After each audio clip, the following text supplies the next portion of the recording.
Welcome to This Week in the PNFL. I'm your host, Mark Hill, and along for the ride is Mitch Grawl and Dean Chambers. How you doing, fellas? Very good. Yay! All right. So we had, how was your guys' weekend? Let's start off with that. How was your weekend? It was okay. Yeah, it was fine, Mark. It was fine. How was yours? Were you in the emergency room again? No, I can say I was not in the emergency room. I have been on the mend and not trying to overdo it. So, doing some light stuff, but, springtime is coming. Nice sunny day in Michigan. So, kind of enjoying that in the Midwest. Yes, definitely sounds like we had a better weekend than Shuggy. From all reports, I think he was in a suicide watch this week after that big debacle in the fourth quarter. So I haven't heard any last updates. Maybe we'll get an update during the show today. Yeah, you heard anything from our brother up north, Mox? How's he doing? I haven't reached out to him. How's he feeling?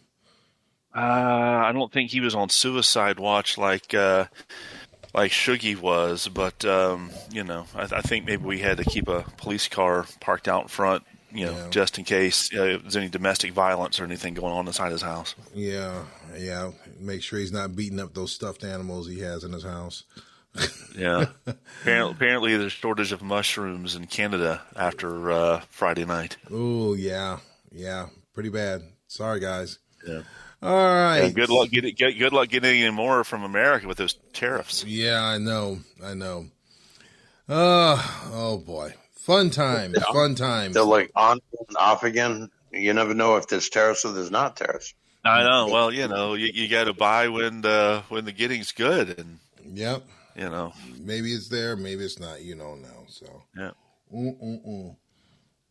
Maybe it's just an opportunity for people to game the system. Like the hokey pokey.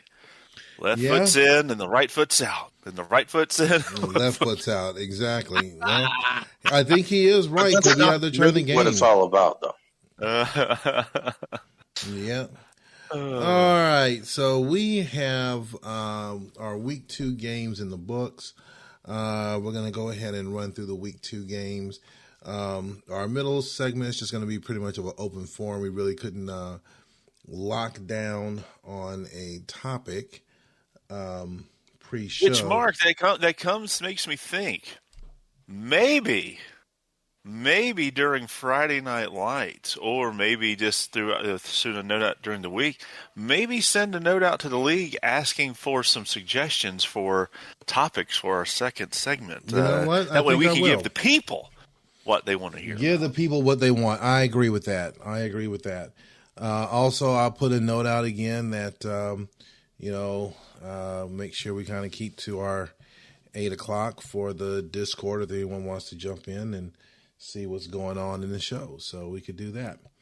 So yes, full transparency here at This Week in the PNFL. Yeah, we could do that. Full transparency. Yeah. Sounds like a good thing. Sounds like a plan. I think so. All right, guys. So we're going to do that in our middle segment. And then, as usual, in our last segment, we're going to go ahead and pick our games and go from there. So, yeah. So, pretty good. All right, guys. So, we're going to go ahead and jump into these games real quick. Our player of the week in the league was Javonte Williams from Chicago. We're going to go over his stats when it comes up later in this segment. So that was our player of the week. First game up, we have Denver taking on Buffalo, and they took this one 23-21. We're going to start this off with Dean. Yeah, we watched this game. Discord, and Denver dominated it fairly early, and then in the third and fourth quarters, Buffalo made a comeback and briefly led 21-20. And then in the last seconds of the game, Denver kicked a field goal to hold on to the win, and Buffalo ended up going 0-2 on the season. And posted some news on the forum about that. And we may be seeing some changes coming in Buffalo if they continue losing. Yeah, could be seeing some changes. Mitch, what do you got?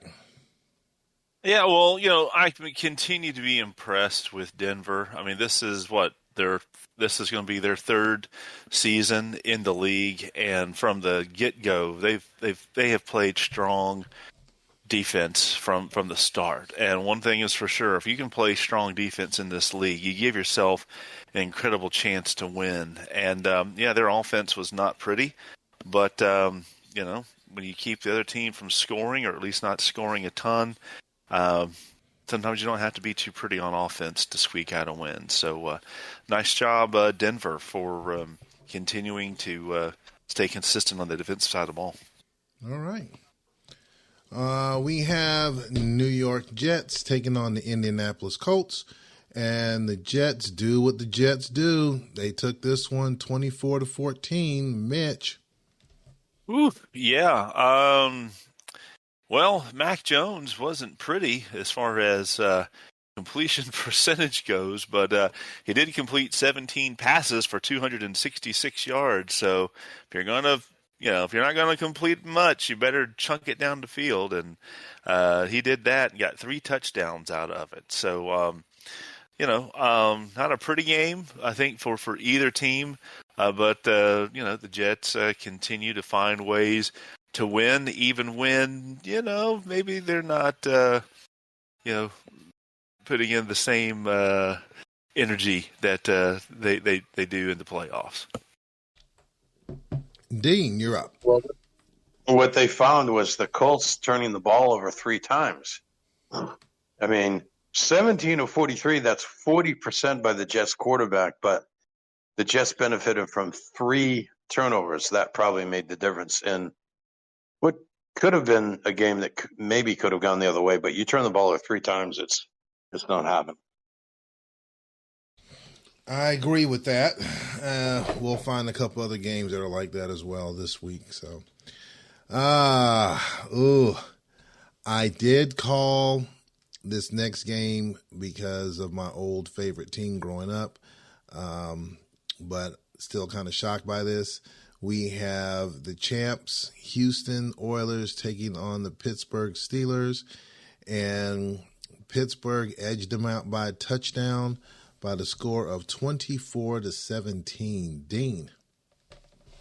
Well, the main headline of this game is yet again the same thing: 3 turnovers, 2 interceptions, and a fumble, and that clearly made the difference. This is a 7-point game. I mean, you look at the stats; they're pretty close, 355 to 367. Although Houston had more rushing yards, 164 to Pittsburgh's 95. Although Pittsburgh had a little bit better passing yards, 260 to 203, but those 3 turnovers really stand out, and that made a difference. And if I remember right, the game was tied at 17, and Pittsburgh scored kind of late in the game to go ahead. So that ended up being the difference. Coach, what happened this week? Yeah, I think Dean hit on it pretty well. It started off really slow. Pittsburgh had that 17-7 or 17-3. I can't remember lead. I remember tied the game up, and then it just kind of went back and forth with punts. And then that fourth quarter, I was on a nice little drive and threw a timing pass, which timed to the defender instead of the receiver, and turned the ball over. Pittsburgh wasn't able to do anything with that one, but then I think they ended up punting that ball from that drive, and I ended up throwing another pick in my own red zone, which then did lead to that late score by Pittsburgh. So disappointing, but just got to correct a few little issues, and we'll be all right. But I tell you what, starting off with Pittsburgh and Denver, that's always tough for the defenses that they play. You don't get a whole lot of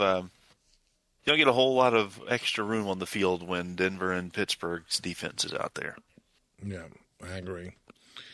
Next game up, This is painful. This. If you were not on Discord for this game, oh my goodness, this one was. It was painful. Green Bay Packers taking on Las Vegas, and somehow Green Bay managed to snatch defeat from the jaws of victory, especially in the fourth when we looked at this numbers. This one was on Discord. Shuggy was fit to be tied after this as Vegas snuck out of there with a 32-31 victory. Mitch. Yeah, this is why we need to check on Shuggy and see if he's still at the hospital under suicide watch, because wow, 31-8 lead going into the fourth quarter, and it just seemed like everything you could possibly imagine happening to allow Las Vegas to get back in that game happened, and I'm still trying to get my head around what happened there. But whatever it was, the AFC West dominance continues to flex. And so way to go, Las Vegas Raiders. All right. Dean. Yeah, those of you who watched the game, Green Bay was looking pretty solid in the first half and even early in the third quarter. And we're carrying a 31-8 lead. And at one point, someone made the comment, I don't know who it was, someone at Discord said, well, these Packers are playing like they're the Jets. And it's as if the tiny football gods that Mox likes to talk about heard that and said, yeah, we have something to say about that. And then the momentum switched, and it was all Las Vegas after that. We scored 24 points unanswered in the fourth quarter to take a 32-31 lead. I don't know that we've ever seen a game quite like that on Discord. Someone compared it to the Atlanta-New England Super Bowl some years ago where Atlanta had a pretty substantial lead at halftime and Tom Brady led the Patriots back to an upset win in that game. So I don't think we've seen anything like this. And that ambulance we heard, are we sure that wasn't an ambulance being called to Shuggy's place? And it might have been. I think we thought it was, Barney, but that might have been picking up Shuggy. He might have had another cardiac issue and had to be taken away. Yeah, that one was nasty. But hey, you got next week, so if he can just get through the next couple of days, he can get prepped up for his next team. And wait a minute, I think he has to play Seattle next. We'll talk about that in the third segment. Next game up. Well, at least he gets a bye week. Ooh, yeah, Seattle gets a bye week. However you want to interpret that. Yeah. Minnesota hosting Philadelphia, low-scoring game. 1 point basically separated them as Minnesota took this one 16-15. Dean. Yeah, the total yards by these two teams are 346 for Philadelphia and 292 for Minnesota, but they didn't score very many points on either side. And I remember that I think this game was Philly was leading late and Minnesota kicked a field goal to go ahead, but this was a very low-scoring defensive battle, and Minnesota did manage to come out ahead at the end in this tough game. And that's about all I can say about it, I guess. All right. Mitch. Well, the person who had the biggest factor in this game for Minnesota was obviously Noah Fant. It looks like, he contributed, he had a kick return for 3 yards. And so that was able to get, I think it was on a squib kick, and that was able to get Minnesota up in place. I think they maybe get that field goal and win this game. I don't know for sure, but Noah Fant definitely should have been named the player of the game over Julian Aquara. But, how the algorithm in the game is, they don't really pick the true, most impactful player of the game. But Vikings continue to be the dominant NFC team, and so congratulations to Barney. Well, actually, not so fast. that defensive end that got the play of the game, he had a sack, and that sack is probably what killed a scoring drive by Philadelphia. Maybe, but the 3-yard kick return, I think definitely probably was enough to put Fant above Okwara. All right. He doesn't get that sack, then Philly scores again, and it's 22-16. Yeah, but if he doesn't get those 3 yards, Minnesota misses that field goal and they lose. Mm. Well, that game wasn't settled by field goal, so. All right. Next one. Speaking of field goals. Yeah. Speaking of field goals, next one up, we have the Atlanta Falcons hosting the Washington Redskins. And this one was Washington all day as they took this one 32-13 over Dean. Mitch, we're going to start with you. All right. Well, for those who didn't get a chance to see this live, the funniest thing about this game was the fact that Washington goes down, scores a touchdown, and kind of outside of Jerry's norm, goes for 2 early on and gets it. No problem. Washington gets the ball back, goes down, scores again, goes for 2 again. It's like, oh my gosh, man, what's going on? It's like Riverboat Gambler here.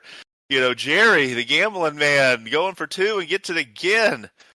Then he gets the ball back, goes down, scores another touchdown, decides to kick the extra point, wide left. So that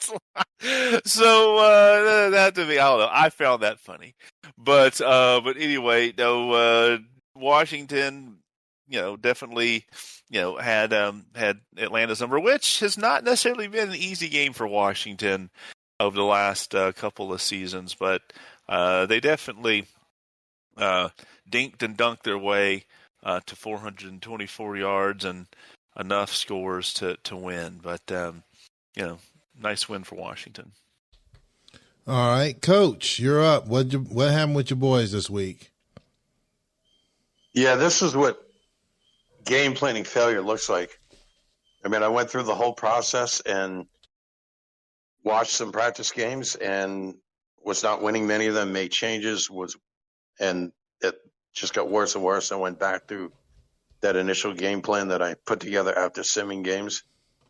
And I didn't feel confident going into this game because I saw games in practice that looked just like this, games where my offense just didn't do anything. And, when the offense doesn't do anything, it's tough to stay competitive when your offense just doesn't move the ball and score much. I mean, you can look at the stats.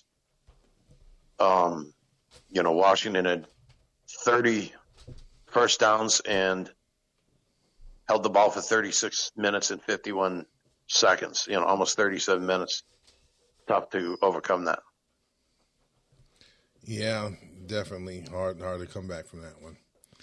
Next one up, we have Jacksonville hosting New York. Jacksonville trying to come back from the week 1 loss, and they came up a touch short as they fall to the New York Giants 13-10. Dean. Yeah, this is another game where neither team really did much on offense. I mean, the yardage was 315 to 216, but that didn't amount to much score. I mean, of those 216 yards that Jacksonville gained, they only scored 10 points, a touchdown and a field goal, and I believe the Giants score was it a touchdown and 2 field goals. They missed one. His kicker was 2 or 3. And Jacksonville missed a field goal as well. So just not a lot of scoring at all. Tough defensive match. But, the Giants did win the game by 3 points, and they do start off 2-0, which hasn't happened that often. I do remember I think 4 or 5 seasons ago, when both my team and the Giants were both 2-0 after 2 weeks, and then we ended up both having losing seasons. So maybe that won't happen for the Giants this season. That remains to be seen. Mitch. Yeah, I'm not sure what's going on, but Jacksonville acquired Clayton Thorson, in the off season, and Thor has typically done pretty well for himself in the league. But apparently Thor is literally throwing a hammer because the longest pass was 19 yards, only threw for 128, and so not going to win a lot of games like that. So maybe Thor needs to go back to Razzle Rock or wherever that's from, and Ragnarok. get Ragnarok or Fraggle Rock, wherever the heck Thor's from, and get that figured out. All right. Next game we have Chicago taking on San Francisco. I don't know what happened to Charlie this week, but yeah, Chicago did a number on him, taking this one 31-7. Mitch. Well, apparently the new interim coach for Chicago, is a Hall of Famer or a caliber coach to be able to come in and run the ball for nearly 300 yards in the PNFL. I mean, we all talk about how we can never run the ball in this league, and this guy comes in off the street. I don't even know if he even knows what the playbooks are, and gets 300 yards, just out the gate against a team that has historically done well at stopping the run. So I'm just going to go ahead and declare that Chicago is making the playoffs and going to win at least 11 games. So that's all I got to say. All right. Dean, what do you got?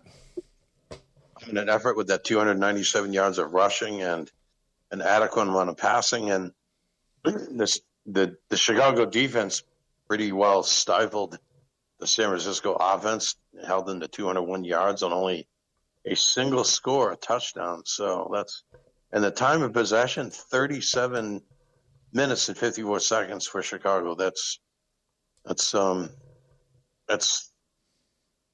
somewhat like what Washington did, with the time of possession and the number of yards. That's pretty tough to beat that.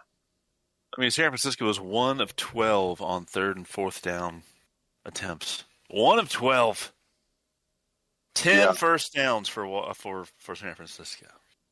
That is by a rookie coach who I'm sure made this PPP all on his own. Well, he has been getting better in his PCFL game, so it doesn't surprise me. Yeah. So is it that? Well, I'll save it for the middle segment. I got a question related to that, but that'll be in the middle segment. We will discuss that. So, our last game of week 2 took place up in the New England area. Our only overtime game. It was our second pick'em game. You have the New England Patriots taking on the Seattle Seahawks.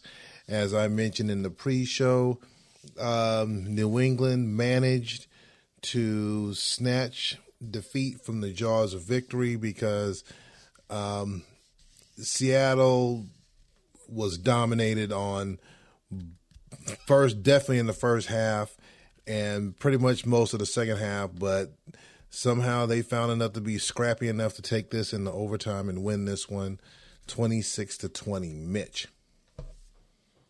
Well, I'm looking at this, and, I had predicted that, New England would be the historical loser that would step up and start making the playoffs consistently. And when you look at what they did in this game, 500 yards of offense, over 7 yards from scrimmage per play, 36 minutes of possession, just absolutely dominated Seattle.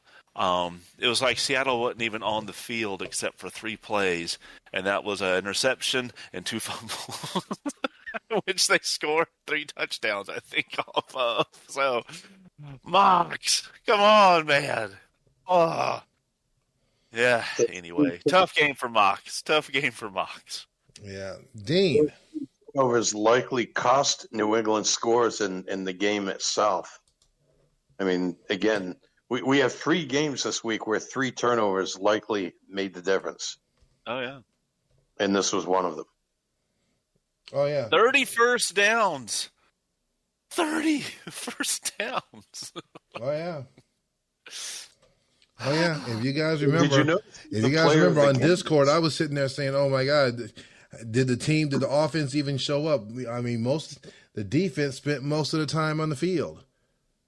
And they tried to keep it close, but they still kept, they kept getting pummeled. But in the end, they managed to take it into overtime and get that victory in overtime. And I think everybody. But you're showed up in the second half. Look who the player of the game is. Yep, I see who the player of the game is. Yep. 25-39 and 345 yards. 2 touchdowns, no interceptions. Lamar Jackson goes 30 of 41 and completes 73% of his passes, but he does not throw a single touchdown pass, and he throws an interception. They also lost 2 fumbles. That's the difference. Yep, pretty much. Would you agree on that, Mitch? Yeah, sure, why not? All right, guys. So we have gone through our week 2 games. We've run through those, and we're going to pivot over into our middle segment. Pretty much, we had an open forum. I think one thing that that was discussed in the pre-show is the next Friday Night Lights. We're going to ask you guys for your input on topics for the next show, so we can kind of get some input in and hear from you guys. Normally, we just come up with the stuff at the last minute or during our pre-show, what we want to go over and what we want to cover. So what we want to do for the next one is just talk with you guys and get your thoughts and ideas as far as what you want us to discuss. So with that being there, what items are what's going on in your world?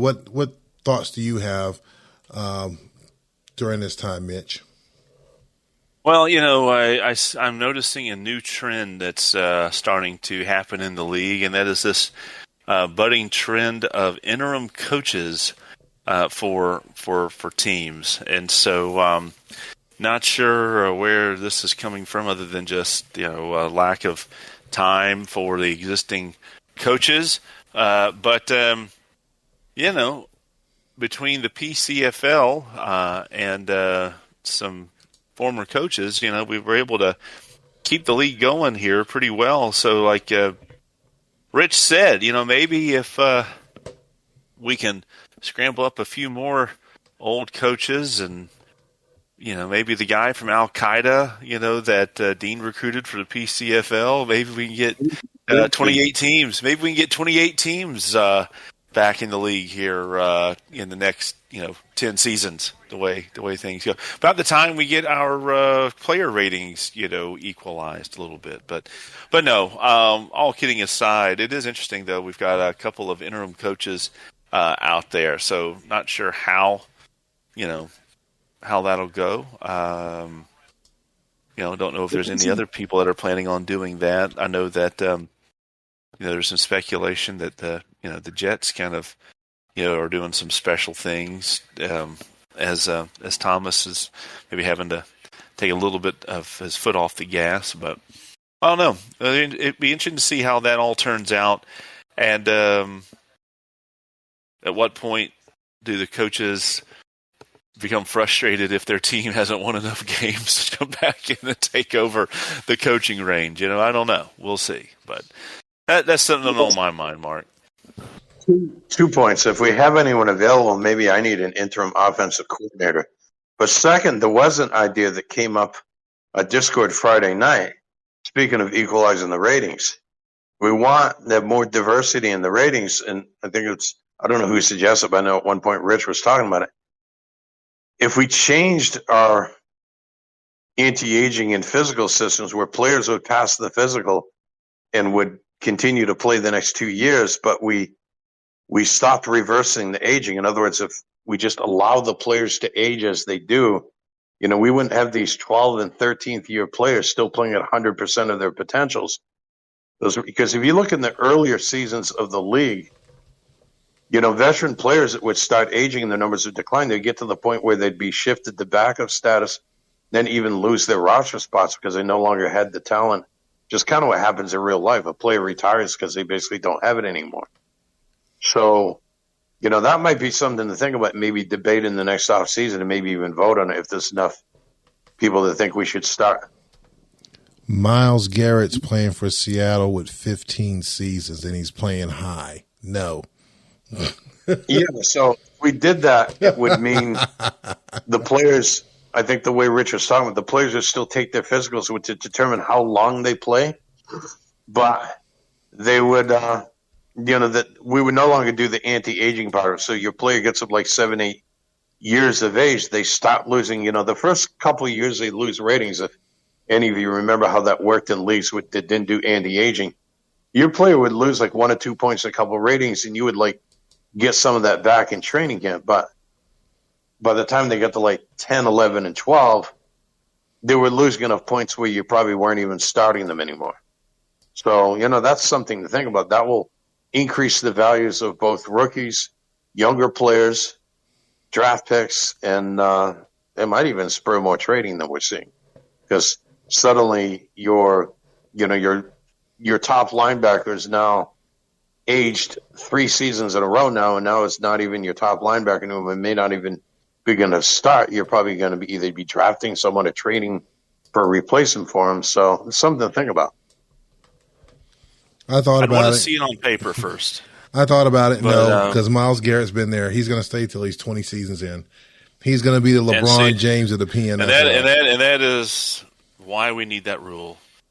Because ain't no way defensive end is going to be an NFL with the highest rated player. Myles Garrett says Myles Garrett wants to be like LeBron. He wants to stay in the league until his son comes up, goes through college, gets drafted, and they're both on the field on the same team playing together. Oy. Oy. Oy. Oy. Well, it's easier to do in basketball since they took all the contact out of basketball. They're trying to turn football into that, though, so I guess it's possible. This is true. So I figured I'd give you guys a little crap on that one just because. So. I would like to say if because people were talking about that, and I'd want to see it on paper and digest it because talking through it, there's parts of it where I go, hey, that'd be kind of cool, and then parts of it I'm kind of like, all right, how would we, and so I'd want to see it on paper and digest it all, but what were you going to say? Definitely want to see something where we can speed up getting some of these players out of the league who are sitting in the free agent pool and just those up in the offseason.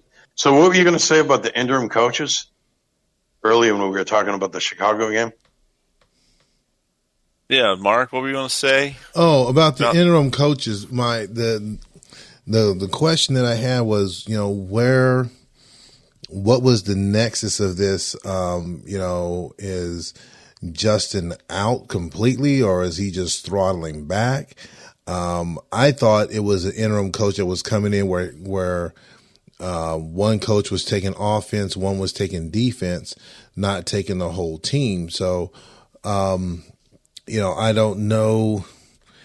I mean, if it's on a temporary basis, that could be one thing, but I don't know. Do you guys think that's fair play right there to have an interim coach in there on a temporary basis, or? It's understanding he's doing the same thing that James is doing. That he's having this GM, run the team, coaching it week to week and doing game planning, and he's still the GM of the team. Excuse me. That's what basically, he's going to be the GM, and then this other guy's the coach, on the field. See, I wish that they would have had something set up to where one was, running one team, and the other guy, the interim guy, he gets his own team and expand the league. But I can understand. I mean, managing. Some people like to be the man. Be the working the back end or the front office, and they find that more interesting than others. Like to be doing the X and O's. I know during off season I have my challenges doing off season tasks and things. Well, maybe that's where it'll go once the other coaches have their time. But we would still need 8 more coaches to be able to go from 18 to 28. So. Oh, we need 8 more? Darn. Yeah, we've only got 18 teams plus 2 interim coaches, so yeah, we need 8 more coaches. I'd say at least we need 4 more. We could have 24 and have 4 headless horseman coach teams. Yeah, but do you really want to have? Rich would love that. I don't think Rich would like having the headless horsemen running around again. Even though it was fun when we had ours. I mean, the graphics I was putting up every week was getting rather comical. And every time he came up, and he was just, you got to remember, if we can take a stroll down memory lane, headless horseman was chopping heads left and right. I mean, and for a while, nobody could beat him. In the AFC West. Do what now? Yeah. 8-1 is the Denver coach leading the AFC West. Yep. Yeah. Luckily, though, Neil took over and put a stop to that. So yeah. We appreciate you, Neil. Yeah. Thanks a lot, Neil. Because that headless horseman, he was, he was coming out there, pumpkin in one hand and riding a horse in the other, and every week it was the same thing. So, all right. So, you guys got anything else on this middle topic, or are we just going to go ahead and push on over to the third area? I'm good. I don't have anything else. All right. So we're going to move on over to our week 3 games. I think that's going to be kind of interesting. I see a couple of pick'em games in there. I see some teams that definitely need a win, early statement win or a must win, probably an early must win game. We're going to talk about that a little bit. So we're going to jump into that. And before we finish, after we go through this segment, we definitely have to talk about the PCFL playoffs. So there was one other thing I forgot to mention at the beginning of the show.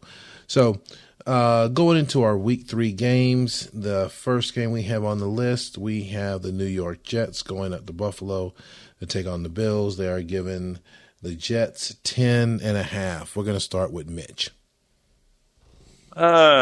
Jets. I'll go with the Jets. All right. Dean. Yeah, I would like to be able to pick the Bills out. I just don't think they're going to measure up. So I'm picking the Jets, which probably means because so many of my picks are wrong that the Bills will probably pull out the upset, but I'm picking the Jets. Well, wait a minute. Has Steve officially declared that he is tanking or not? That's right. Because if he tanks, he starts winning. Well then Jets. If he hasn't declared tanking, then I'm going with the Jets. He's on tank watch, but he hasn't declared tanking yet. Yeah, because this is true. Because every time he said he was going to tank, he starts kicking ass. So that's what I was saying. Since he has not declared tank, I'll go with the Jets. All right. I will go with the Jets on that as well, but be prepared next season or next week. Week 4, he may say he's going to tank, so be on the lookout for that. Next game, we have our first pick'em game, which I think will be a good one. We have the Denver Broncos hosting the Houston Oilers. Dean. Yeah, those very happy Houston Oilers are not going to be so happy playing in Mile High Stadium or whatever they call it these days. And I think the home team is going to – it's a pick'em game, so I'm picking Denver. Mitch. Well, Houston has a 3-game winning streak over Denver, including the 30-7 playoff win last year. So I'm going to go with Houston. All right. But you had a 13-game winning streak last week and lost. Nah, starting over. I'm going to go with Houston this week. I think both coaches prepare quite well. I mean, you have Denver with their stat tool that they use. We all know how Mitch prepares with his stat tools and his sims. I give the edge to Houston this week, maybe by field goal. Go with Houston. Next one up, we have the Indianapolis Colts taking on the Raiders. They are giving the Colts 3.5. Mitch. All right, so are we picking this for the entire game or just for the first 3 quarters? I do believe that we have to play a full 60 minutes with 4 15-minute quarters. All right. I guess I'll go with Indianapolis. All right. Dean. Yeah, I think this will be a fairly close game, but I think the home team will win and possibly cover that spread. I'm going with the Colts. All right. I'm gonna go for the Colts as well. Next one is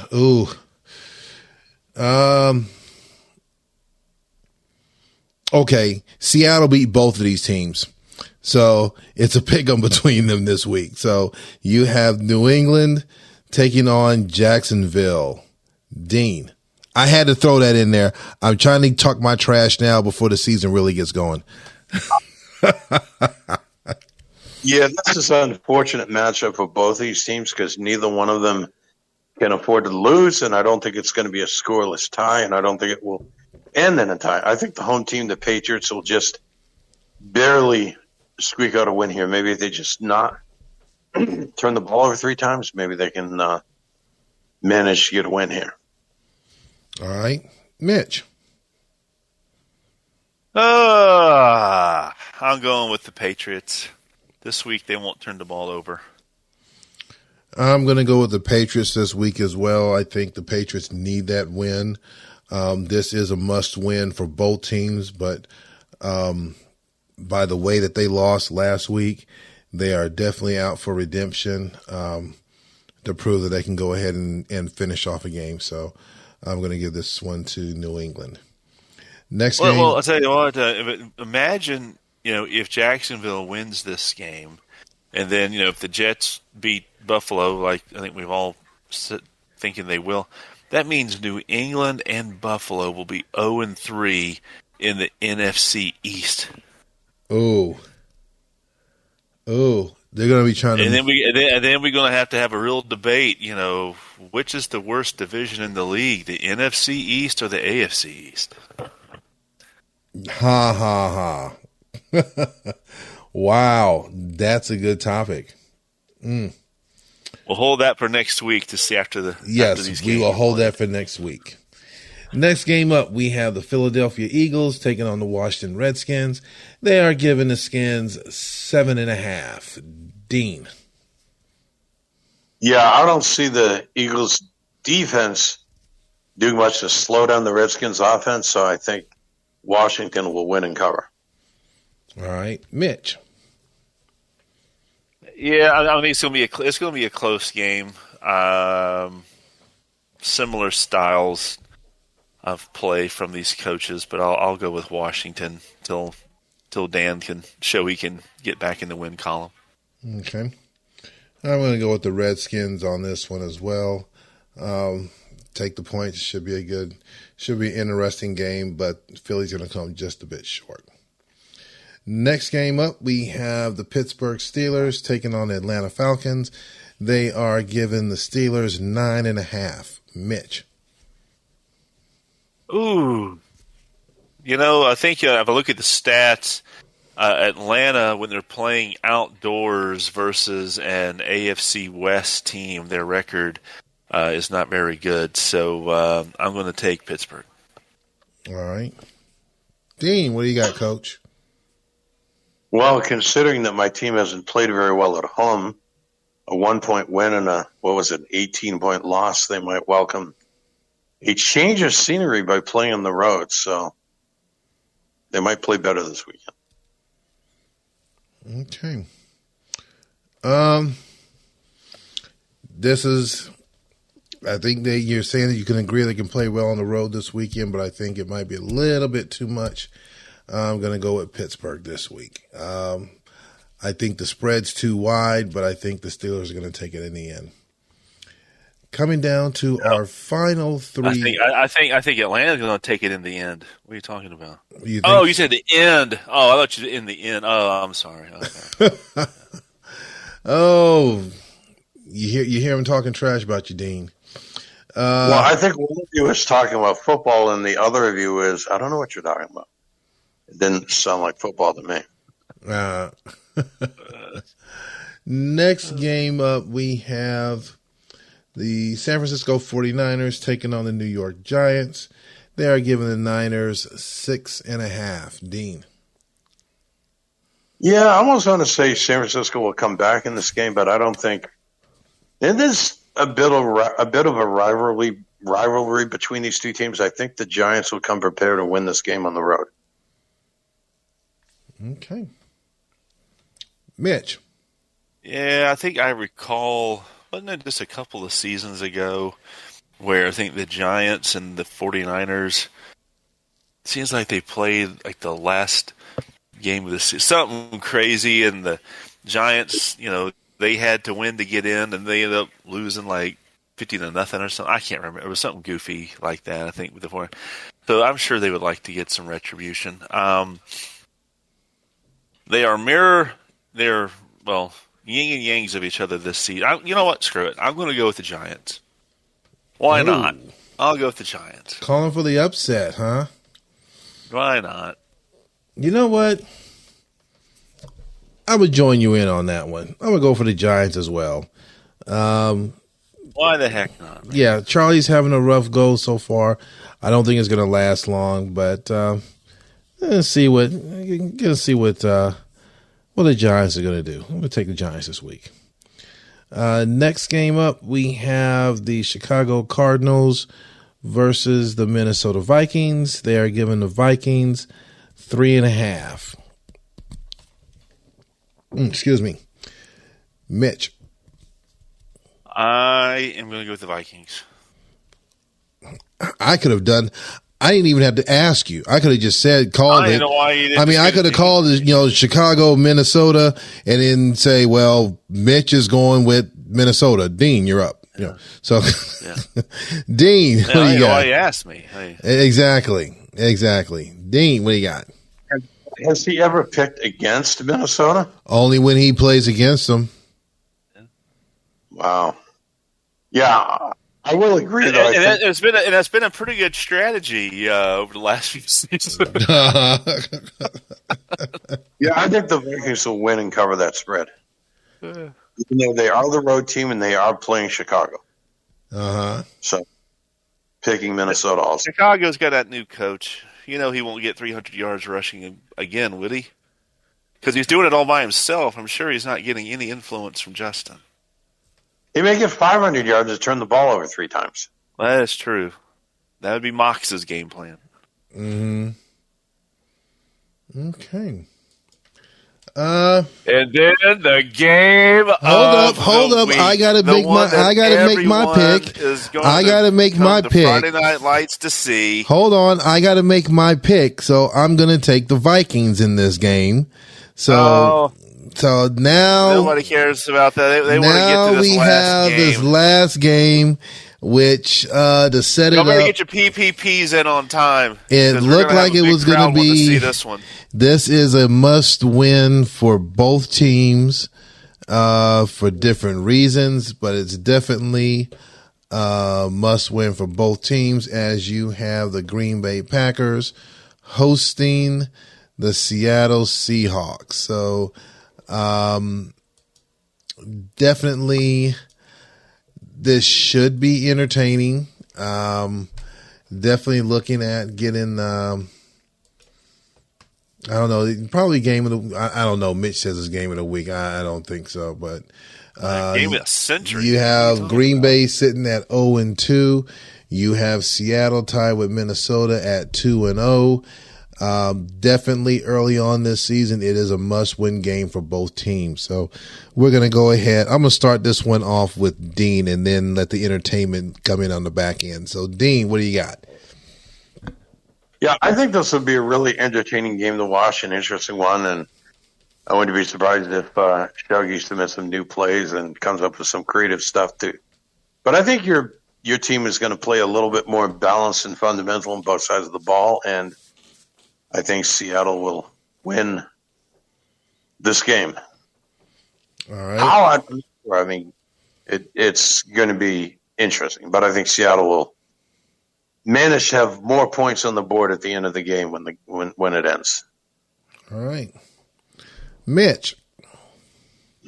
Yeah, when Seattle and Green Bay get together, I mean, you just got to throw the records out the door. I mean, it's like watching a middle school girls' cat fight between these two teams every time they're on the field. Why Seattle be middle school, was, man? Why you gotta be middle school girls, man? Squeaked by, got those turnovers against the New England to win. Green Bay, are they the team that won the first three quarters 31-8? Or are they the team that lost 24-0 in the fourth quarter last week? I really don't know. I really have no idea here. But you know what? I'm going to go with Seattle because I think Shuggy is going to create some plays that aren't going to be very good, and Seattle is going to capitalize on that. So I'm going with Seattle. All right. So I can say that Seattle the coaching staff has been real focused on this. They've actually taken time to really look at what went wrong last week and what went wrong the week before, even though they had a victory in both of them. I can't say much more than that, but obviously you got to go out in the Pacific Northwest, go Hawks, take this victory, and then head on back home. So, all right, so we're going to go to our last section here. The regular season in the PCFL is over. The seeds have already been set. We're going to let Dean go ahead and talk about where they are at right now. And I don't know if he wants to touch on one comment that was made regarding one coach's questions regarding the seeding, how the seedings go. So, Dean, we'll go ahead and let you take over from here. Oh, yeah, the playoff seeding is by the top 8 in the power ranking below the standings that the utility we use calculates that. And it's a simple scoring formula where you get a certain number of points, how many games your team wins, and you get some credit for, in other words, if you beat a team that hasn't won a game, that counts less than if you beat a team that has won more games. So it's kind of a strength of schedule factor. So teams that are 6-6, the team that played tougher teams and beat teams that had more wins gets more points in their favor more. So let me quickly read to you the 8 teams that made the playoffs in the order that they're seeded. At number one is Ohio State, which is coached by Barney. They went 12-0 in the season. We're clearly, no matter how you do it, they're going to be the top seed. Number 2 is Texas Longhorns, coached by Justin. They went 11-1. Number 3 is the Tennessee Volunteers, which is my team, that went 11-1 also. Number 4, UCLA, which is Steve's team. They finished 9-3. So in the 5th seed is a CPU team, Colorado. They finished 8-4. And the 6th team is the Georgia Bulldogs at 6-6. 7th team is Penn State at 6-6. And the last and 8th team is Miami, which they finished 6-6 also. So the matchups for this weekend is Miami at Ohio State, Georgia at Tennessee, Colorado at UCLA, Penn State at Texas. We don't have any official lines, but I would imagine that the home teams will probably be considered favored in all of those matches. And if they win, you would have Ohio State playing UCLA probably. I think that's how it worked out, and Tennessee playing Texas. I think that's how it works. Okay. So this coming weekend will be our 4 playoff games will get played. Right. And that was the one thing that definitely wanted to make mention is that, there was some commentary about that, but it doesn't go by what your record is in the, it plays a factor in it, but you look at the power rankings at the bottom. the standings, and that's how everyone's seated as far as where they're going to go. I think we had the same question in last year's playoffs, where I think there was a team that had one more loss or something like that, and they didn't get in the playoffs. I can't remember how it turned out, and they were kind of upset about that, but I think it was all due to the power rankings or something along those lines. So, it's clearly stated in the rules. And keep in mind here, the last three seeds, 6, 7, and 8, they're all 6 and 6 teams. I mean, the simple answer is if one of those teams wanted to be assured of being seated above, the other two of those three teams, maybe they should have won 1 or 2 more games during the regular season. Ouch. You sounding like Mitch now. You should just be glad that you got in the playoffs. You sound like Mitch. Be happy. Hey, you want a higher seed? Do better. Okay. All right, guys. We are coming to wrap this week's show up. Definitely there's some good games going on in both in the PNFL and playoff games in the PCFL. So as we come to wrap this week's show up, we're going to go one more trip around the table. We're going to start off with Dean. Yeah, I'll just say good luck everyone in their games this weekend, and I'm sure we're going to be getting together for some more fun and games and entertainment on Discord on Friday night. All right. Mitch, any final words for you take us out of here, sir? Yes, for Seattle and Green Bay, get those PPPs in early so we can make sure to have the maximum attendance to watch that game on Friday night. But other than that, the only thing left to do now is let's get it.